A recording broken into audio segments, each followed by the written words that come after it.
falar, concluir este mês, temos estado a falar sobre o que é a Igreja, o que é isso de Igreja. O que é a Igreja? É uma realidade espiritual, nós sabemos, mas também, de certa forma, é visível. E temos usado algumas comparações e símbolos bíblicos para falar deste assunto. Já falámos que a Igreja não é um espaço de reunião, não é um templo, a Igreja não é feita de casas. Já falámos que não é a designação, se chama Igreja assim ou Igreja assado, não é isso que faz uma Igreja. Eu acho que há algumas que chamam Igreja que não são Igreja. Não é a denominação ou confissão religiosa, também não é isso que faz a Igreja. Não é um fecheiro de membros ou uma lista de nomes de pessoas, não é isso que faz uma Igreja. E ao longo deste mês temos falado da Igreja como um edifício, da Igreja como um corpo, o corpo de Cristo, da Igreja como a noiva do Senhor, da Igreja como a vinha do Senhor, a noiva do Cordeiro, a vinha do Senhor, e hoje vamos terminar a falar da Igreja como rebanho do bom pastor. E para isso convido-vos a ficar de pé e lerem comigo em João capítulo 10, Evangelho de João capítulo 10, os primeiros versículos. Evangelho de São João capítulo 10, os primeiros 16 versículos. Diz assim Jesus: na verdade vos digo que aquele que não entra pela porta no curral das ovelhas, mas só por outra parte, é ladrão e salteador. Aquele, porém, que entra pela porta é o pastor das ovelhas. A este o porteiro abre, e as ovelhas ouvem a sua voz, e chama pelo nome às suas ovelhas e as traz para fora. E quando as tira para fora, as suas ovelhas, vai adiante delas, e as ovelhas o seguem, porque conhecem a sua voz. Mas de modo nenhum seguirão o estranho, antes fugirão dele, porque não conhecem a voz dos estranhos. Jesus disse-lhes esta parábola, mas eles não entenderam o que era que lhes dizia. Tornou, pois, Jesus a dizer-lhes: em verdade vos digo, eu sou a porta das ovelhas. Todos quantos vieram antes de mim são ladrões e salteadores, mas as ovelhas não os ouviram. Eu sou a porta. E se alguém entrar por mim, salvar-se-á, e entrará e sairá e achará pastagens. O ladrão não vem senão a roubar, a matar e a destruir. Eu vim para que tenham vida e a tenham com abundância. Eu sou o bom pastor. O bom pastor dá a vida pelas ovelhas. Mas o mercenário e o que não é pastor, de quem não são as ovelhas, vê vir o lobo e deixa as ovelhas e foge. E o lobo as arrebata e dispersa. Ora, o mercenário foge porque é mercenário e não tem cuidado das ovelhas. Eu sou o bom pastor e conheço as minhas ovelhas, e das minhas sou conhecido. Assim como o Pai me conhece a mim, também eu conheço o Pai, e dou a vida pelas ovelhas. Ainda tenho outras ovelhas que não são deste aprisco. Também me convém agregar estas, e elas ouvirão a minha voz, e haverá um rebanho e um pastor. Até aqui a palavra do Senhor. Senhor, abre-nos a Tua palavra no nosso entendimento, e que ela possa descer ao nosso coração e traduzir-se em discernimento espiritual, Pai, para a nossa bênção e edificação, em nome de Jesus. Amém. Para sentar. Ora, a imagem da Igreja como rebanho fala-nos de várias coisas. E estes elementos que eu vou falar, porventura outros também, que eu não falarei, mas ajude-nos a compreender o significado do que é esta realidade espiritual que é a Igreja. O primeiro aspecto é a identidade. Um rebanho, no rebanho, cada ovelha é única, tem a sua própria identidade. Eu sou um pastor e conheço as minhas ovelhas. Não é? Jesus conhece ovelhas uma a uma. O pastor chama pelo nome às suas ovelhas. Está lá escrito, acabámos de ler. Portanto, eu não sou um anónimo aos olhos de Deus. Eu não sou um desconhecido. Ele conhece-me. Ele sabe quem eu sou. Ele sabe como é que eu me chamo.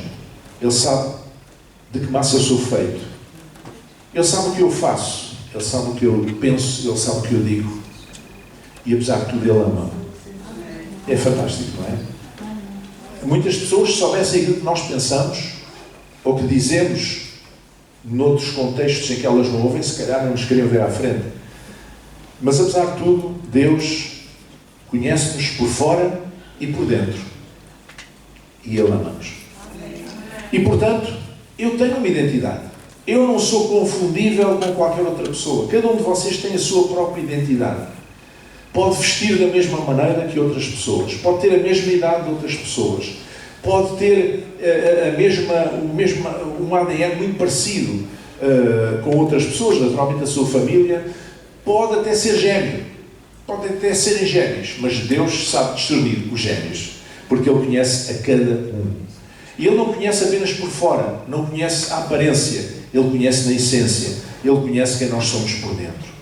Então, o rebanho não é uma massa anónima de gente. Há uma identidade. Cada ovelha tem a sua identidade. Pense nisto. Eu tenho a minha identidade. Eu sou uma pessoa única. Não é? Às vezes nós dizemos, minha mãe partiu o molde, já não faço outro igual. Mas é que não faz mesmo que não tenha partido o molde, mesmo que continue a ter filhos, alguém continua a ter filhos, 2 filhos não são iguais. Os filhos são todos diferentes. E vocês que são mães e pais e avós sabem perfeitamente do que é que eu estou a falar. Mesmo que sejam gêmeos, eles são diferentes. Eles são diferentes na sua maneira de ser, eles são diferentes até fisicamente em algum aspecto que não os conhecemos tão bem, podemos não saber discernir. Nós temos uma identidade. Qual é a minha identidade? Em Deus. Eu sei que Deus me conhece. E portanto Ele olha para mim. Eu não posso esconder atrás de outras pessoas a fingir que sou uma massa disforme no meio de outros e que Deus não repara em mim. Não é? Havia quando éramos crianças aquele jogo da cabra cega, do esconde-esconde, que as pessoas fechamos os olhos, contamos até 10 e depois vamos à procura da pessoa que se escondeu. E as crianças escondiam-se sempre atrás de alguma coisa para não serem vistas. Mas Deus vê-nos, não é? Ele vê-nos, Ele sabe onde nós estamos a cada momento, em cada momento. Então, isto fala de identidade. Eu sou uma ovelha do rebanho do bom pastor. Eu sou uma pessoa única. E é por isso que na parábola da ovelha perdida, nós recebemos o ensinamento de que quando uma ovelha se perdeu num rebanho de 100 ovelhas, diz que o pastor deixou os 99 no aprisco e foi atrás daquela ovelha para a procurar resgatar, porque ele conhecia aquela ovelha, porque aquela ovelha tinha uma identidade. Amém? Uma identidade própria e inconfundível. Mas também esta palavra fala-nos de confiança. As ovelhas seguem o pastor. Diz assim, quando tira para fora as suas ovelhas, vai adiante delas. E as ovelhas o seguem porque conhecem a sua voz. Amém? Fala-se muito em liderança, há muitas teorias sobre liderança, etc. Mas eu só conheço 2 formas de liderar. É através do exemplo e da motivação. O líder não é aquele que vai por atrás a dar chibatada nas ovelhas. O pastor não é assim. O pastor vai à frente. E as ovelhas o seguem. Não é por força nem por violência, dizia o profeta. Diz o Senhor, mas pelo meu Espírito. E portanto o líder não é aquele que vai por trás a dar chicotadas para as pessoas andarem para a frente. Isso é uma perversão do que é a verdadeira liderança. E quando falamos em liderança espiritual, é também isso que estamos a falar. A liderança espiritual é uma relação de confiança. E, portanto, as ovelhas seguem o pastor. Porquê? Porque conhecem a sua voz. Mas de modo nenhum seguirão o estranho. Antes fugirão dele porque não conhecem a voz dos estranhos.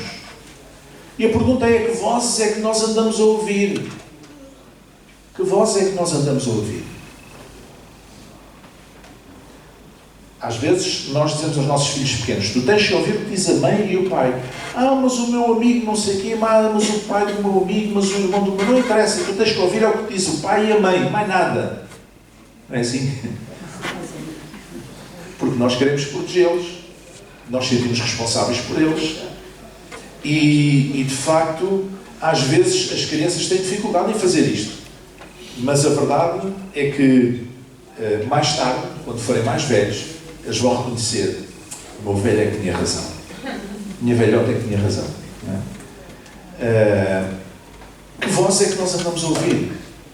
Porque as ovelhas não conhecem, não seguem outras pessoas que não são o pastor, porque não porque não conhecem a sua voz, mas seguem a voz do pastor, seguem o pastor, conhecem a sua voz. Amém? Será que nós ouvimos Jesus falar à nossa vida? Ou estamos a ouvir outras pessoas que dizem que falam em nome de Jesus? Ou será que nós ouvimos mesmo a voz do pastor? E para ouvir a voz do pastor é preciso ter contacto com ele, é preciso estar no rebanho, é preciso conversar com ele, é preciso ouvi-lo, é preciso estar perto dele. Senão nós não vamos conseguir ouvir a sua voz. A voz é distintiva. A voz é uma marca distintiva. As pessoas têm vozes diferentes. Há até aparelhos eletrónicos hoje em dia que podem se pôr a funcionar através da voz. Porque a voz é diferente, tem frequências, em termos de som, tem frequências diferentes. Umas são mais agudas, outras são mais graves, etc. E alteram o número de frequências e os aparelhos eletrónicos já são tão sensíveis que conseguem detectar qual é a frequência exata daquela voz. Portanto, se a pessoa estiver estupidamente constipada, não consegue pôr o aparelho a funcionar porque o aparelho não reconhece a voz, porque a voz está alterada. Então, a voz é uma marca distintiva. Não é? É uma marca distintiva. Olha, irmãos, eu estava ali a falar com os irmãos que me conhecem desde miúdo, lá da Igreja de Lisboa. Quando eu era miúdo, pequenito, sim, muito mais novo que o meu neto, os cultos ao domingo eram sempre às 21 horas, de verão e de inverno, às 9 da noite. E muitas vezes eu deixava de dormir, não é? Durante a pregação, mas havia um pregador, outra pessoa qualquer que pregava, que não o pastor, mas depois, quando ele acabava de pregar e o pastor vinha para o púlpito, e então ele falava, eu acordava. Porquê? Porque eu conhecia a voz do pastor. Era uma voz familiar. Não era uma voz estranha, era uma voz que me suscitava a minha atenção. Amém? Às vezes acontecia que que o pastor pregava, e eu já estava habituado àquela voz, era miúdo, não ligava muito. E se fosse um americano, não é? Até por causa do inglês e a tradução e não sei o quê, a interpretação, então ficava mais atento. Mas era a voz do meu pastor que me trazia calma, que me trazia paz. A voz dele fazia com que eu dissesse, pronto, estou na minha casa espiritual, estou no meu lugar, estou em casa, estou bem. As ovelhas conhecem a voz do pastor. Há uma relação de confiança. Amém? Quais são as vozes que nós estamos a ouvir? Há uma relação próxima. Essa confiança procede de uma relação que existe. As ovelhas ouvem a sua voz e chamam pelo nome às suas ovelhas e as traz para fora. Será que nós conhecemos mesmo essa voz? Sabe que Deus fala de muitas maneiras. Já diz lá na carta aos Hebreus. Antigamente falou aos pais pelos profetas e a nós, nos últimos tempos, falou-nos pelo Filho, etc. E, de facto, Deus falou de muitas maneiras. Falou através dos patriarcas, falou através dos profetas, falou através de sacerdotes, como Samuel, por exemplo, falou através de tanta gente, de líderes que ele levantou, como Moisés, como Josué, falou através de tanta gente, falou através de João Batista e, finalmente, falou através de Jesus. Mas não acabou em Jesus. Isto é um relato de há 2000 anos. Não é? Lá na carta aos Hebreus foi escrito há 2000 anos, porque depois disso, depois de Jesus, vieram os apóstolos, não é? E vieram outras pessoas, e Deus continua a falar através de muitas pessoas, de muitas formas, de muitas maneiras, e até sem ser através de pessoas. Deus fala-nos de muitas formas. Deus fala-nos através da natureza. Deus fala-nos através de uma criança pequena. Deus fala-nos através de tanta coisa que está à nossa volta, na nossa vida, e que nós não conseguimos,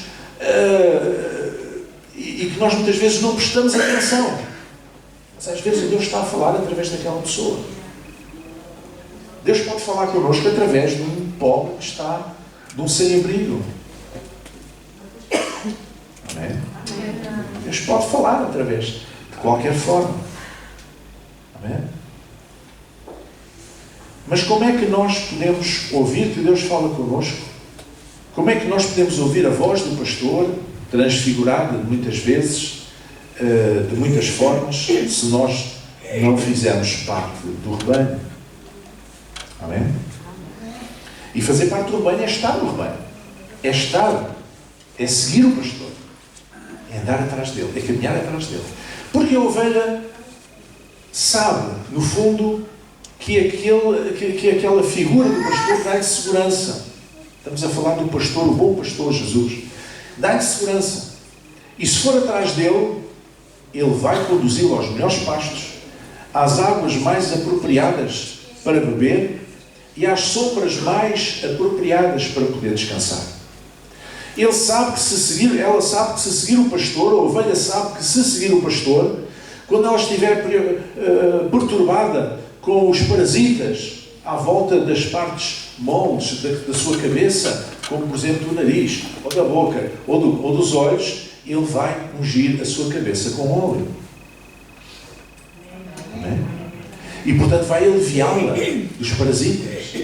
Ele sabe que, a ovelha sabe que o pastor cuida dela, supra as suas necessidades, protege-a, cuida dela. Mas para isso é preciso estar no rebanho, é preciso seguir o pastor. Qual é a missão do pastor? A missão do pastor é manter as ovelhas vivas e felizes. Eu vim para que tenham vida, e vida com abundância. Amém? Portanto, a função do pastor é manter as ovelhas vivas. Eu vim para que tenham vida. Mas não é uma vida qualquer. Vida com abundância. Amém? E mais, o pastor oferece-lhes a vida eterna. E dou-lhes a vida eterna, diz no versículo 27. Dou-lhes a vida eterna. O propósito do bom pastor não é engordar as ovelhas, mas dar-lhes um sentido à vida e preparar-lhes um futuro eterno.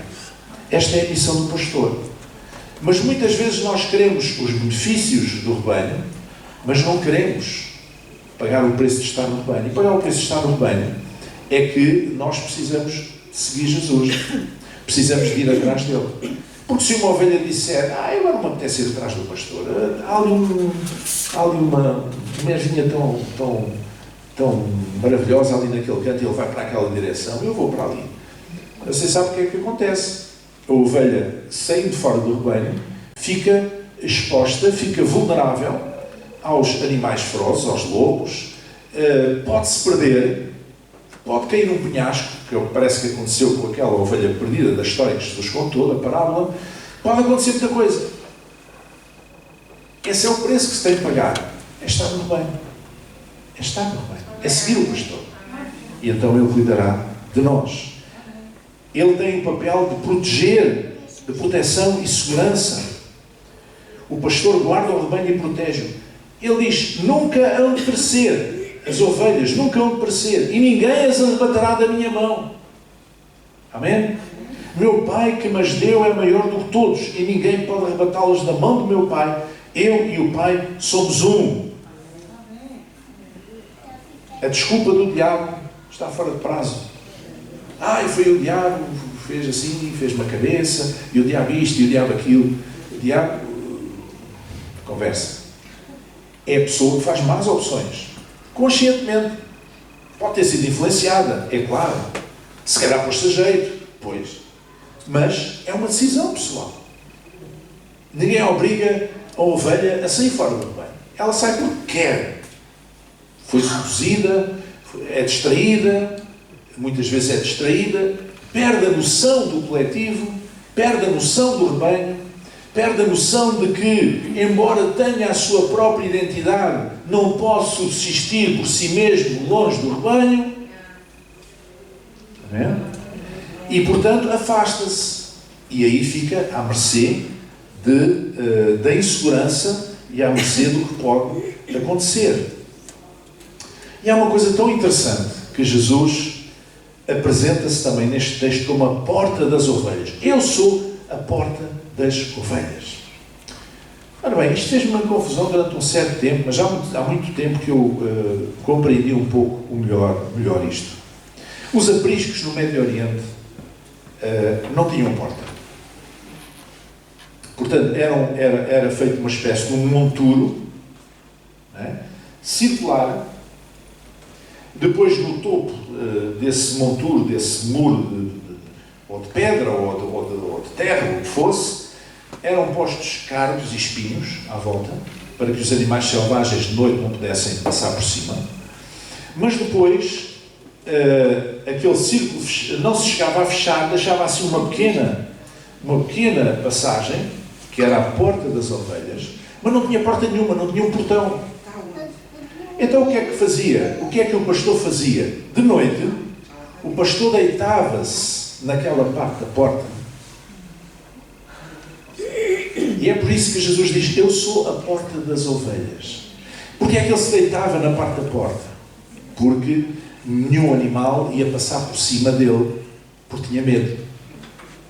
À volta não podia, porque havia um muro e cardos e portanto não podia passar. A única maneira de passar era pela porta, mas estava lá um homem. E por isso Jesus diz: eu sou a porta das ovelhas. O pastor dormia no lugar da porta. O pastor era a porta de noite. Era a verdadeira segurança. Amém? Então como é que nós podemos estar seguros se não estivermos no aprisco? Quando Jesus é a porta, quando Jesus é que nos guarda de todo o mal que pode sobrevir quando nós estamos afastados. Amém? Nós vemos aqui amor sacrificial. O pastor dá a vida pelas ovelhas, também lemos. Amor sacrificial. Cristo fez isto no Calvário por nós. Ele entregou-se a si mesmo por nós. Ele diz: o mercenário foge. Quando vem ver o lobo, foge. Porque as ovelhas não são dele e ele não quer saber. Ele quer salvar a sua vida. Não quer correr o risco. Mas o pastor não faz isto. O pastor luta. Davi fez isso. Davi, que era pastor de ovelhas, no antigo Israel, fez isso. Teve que enfrentar animais ferozes para guardar o rebanho. E o pastor dá a vida pelas ovelhas. Eu dou a minha vida pelas ovelhas. E Jesus fez isso. Amém? Glória ao nome do Senhor. Mas fala aqui ainda outras ovelhas. Porquê? Porque o pastor quer um rebanho universal. Ainda tenho outras ovelhas que não são deste aprisco. Também me convém agregar estas, e elas ouvirão a minha voz. E haverá um rebanho e um pastor. Jesus está a falar acerca dos gentios, que através do Calvário, através do sacrifício de Jesus, viram aberta uma porta para a sua reconciliação com Deus. Enquanto até aí a porta estava fechada, de certa forma, o povo hebreu era aquele que tinha uma aliança desde Abraão com Deus, era o povo de Deus, um povo peculiar, um povo especial, mas pelo facto de terem rejeitado constantemente os profetas e agora terem rejeitado o próprio Filho de Deus vivo, agora Jesus está a dizer: ainda tem outras ovelhas, que não são deste aprisco, que não são daqui do meio, do vosso meio, não são judeus, não são aqui de Israel, outras ovelhas. E eu quero um rebanho e um pastor. E eu quero que estas ovelhas que não são deste aprisco também se cheguem a este rebanho e a este aprisco. E é por isso que nós hoje podemos agradecer a Deus, glorificar o seu nome. Porquê? Porque nós estamos verdadeiramente ao alcance, somos estas outras ovelhas que Jesus fala. São estas outras ovelhas que Jesus anunciou, digamos assim, porque ele sabia naturalmente o que é que ia acontecer. Ouça, aquilo que torna o sacrifício de Jesus mais admirável ainda é que ele sabia tudo o que ia acontecer.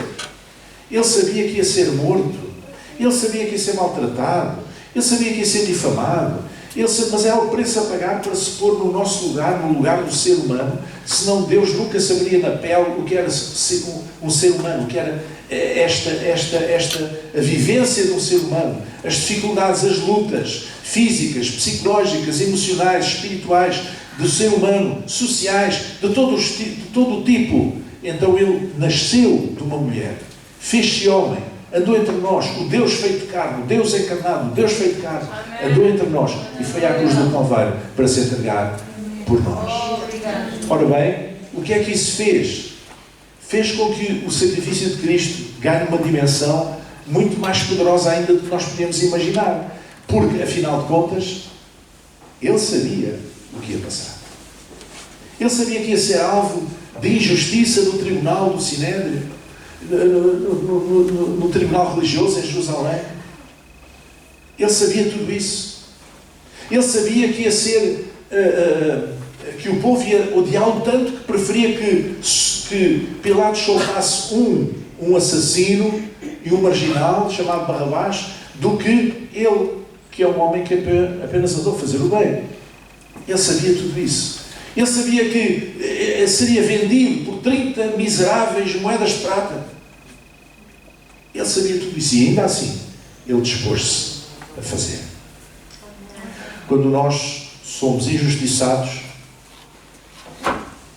na nossa vida, em algum momento, aquelas injustiças que nós mexem connosco e dizem, eu fiz tanto bem a esta pessoa e agora ele faz-me isto, que coisa. Se eu soubesse o que sei hoje, é a primeira coisa que nós dizemos. Se eu soubesse o que sei hoje, não tinha feito nada disto. Pois Jesus sabia tudo o que ia acontecer e ainda assim fez. E é isso que faz com que o seu amor sacrificial não tenha paralelo na história. Nem tenha qualquer comparação connosco. Ele sabia tudo isso. E ainda assim, ele sacrificou-se, sabendo para onde caminhava. Foi como ovelha muda para o matador. Ele entregou-se a si mesmo por nós, voluntariamente, ainda que a dor fosse imensa, ainda que o sofrimento fosse imenso, de tal forma que na cruz ele gritou, Pai, se é possível, passa de mim este cálice. Deus meu, porque me desamparaste. Mas ainda assim, ele foi até ao fim. Glória ao nome do Senhor. Então, nós hoje, como gentios, como povos do mundo, não judeus, não israelitas, nós somos estas outras ovelhas que Jesus chamou ao seu aprisco. E damos graças a Deus por isso. Só podemos dar graças a Deus por isso. Como temos falado este mês, a Igreja é um edifício espiritual que está em construção. A Igreja é o corpo de Cristo, da qual nós somos membros. A Igreja é a noiva do Cordeiro, que Ele está a preparar. A Igreja é a vinha do Senhor, como falámos aqui a semana passada. E a Igreja é o rebanho do bom pastor. E como é bom ser parte deste rebanho. É bom ser parte deste rebanho. E ser cuidado e protegido pelo bom pastor. Vou pedir para ficarmos em pé, para a pastora Suzana vir aqui. E nós vamos... Ela vai nos dirigir numa leitura de um dos textos mais belos da Palavra de Deus, que é o Salmo 23.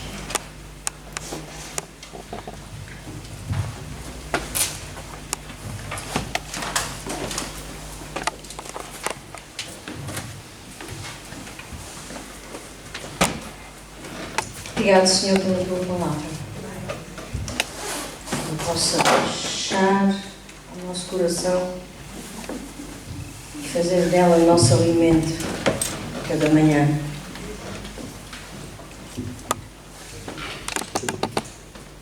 Com música é mais bonito. Ora bem, a diferença. O Senhor é o meu pastor e nada me faltará. Deitar-me faz em verdes pastos, guia-me mansamente a águas tranquilas. Refrigera a minha alma, guia-me pelas veredas da justiça, por amor do seu nome. Ainda que eu andasse pelo vale da sombra da morte, não temeria mal algum, porque tu estás comigo. A tua vara e o teu cajado me consolam. Preparas uma mesa perante mim, na presença dos meus inimigos. Unges a minha cabeça com óleo e o meu cálice transborda. Certamente que a bondade e a misericórdia me seguirão todos os dias da minha vida e habitarei na casa do Senhor por longos dias. O Senhor é o meu pastor e nada me faltará. E agora a Igreja gostava que a Suzete ajudasse a cantar. O Senhor é o meu pastor connosco. Isto é uma pegadinha. Hoje é assim.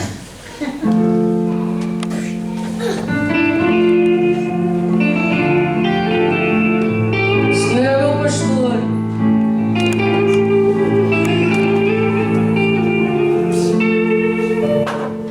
O Senhor é meu pastor. E nada me faltará.